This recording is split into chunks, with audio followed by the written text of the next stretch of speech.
Hiya, I'm Jasper, and welcome to your video review for Smokin' Aces. It's a movie starring Ryan Reynolds, as well as Taraji P. Henson, and, Jeremy Pevins, whatever. The guy who plays the Blob from X-Men Origins Wolverine. And then it does also have a Chris Pine before he was clearly the leading man, famous guy that he is, but he still knocks it out of the park because Chris Pine is always win.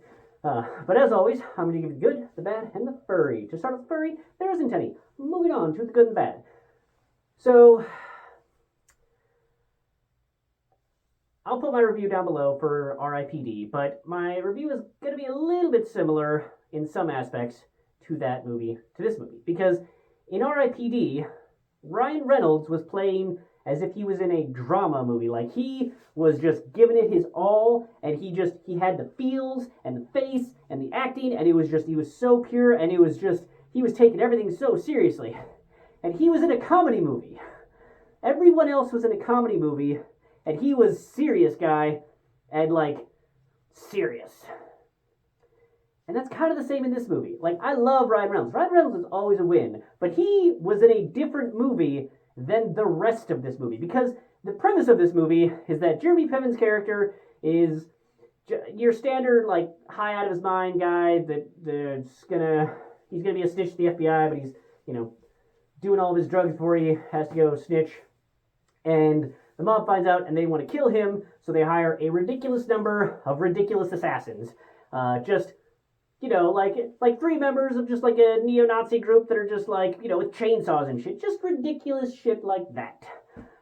And then there's Ryan Reynolds, who is playing an FBI investigator who's trying to find this guy and save his partner and do all these other things.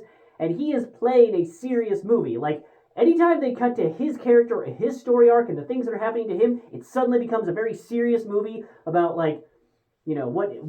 his FBI cop partner person is doing, and the anguish and you're sir, just the seriousness.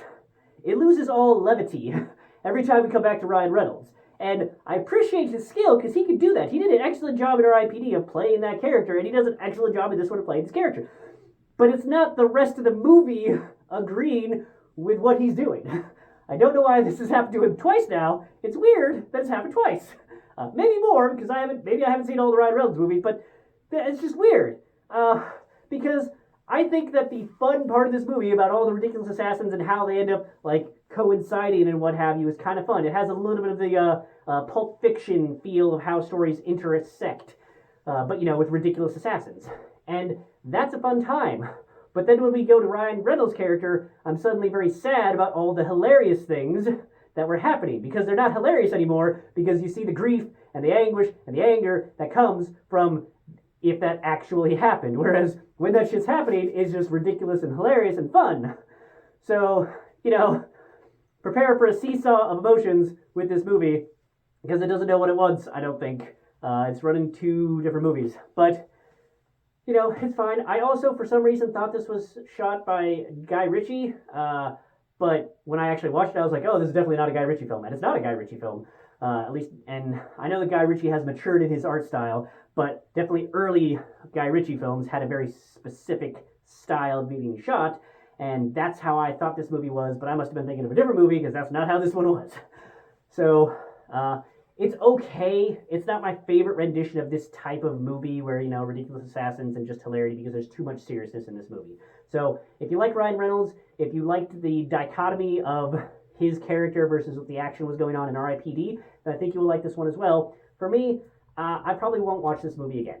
So, but the budget and shooting and action-wise and blood and all that jazz, it was well shot, well edited, well done, well scored. So, it's not going to be a movie that I watch again because of the weird emotion things. So, but that's all I have for this one. Thanks for coming. Thanks for watching. Hope to see you at the next one. Bye.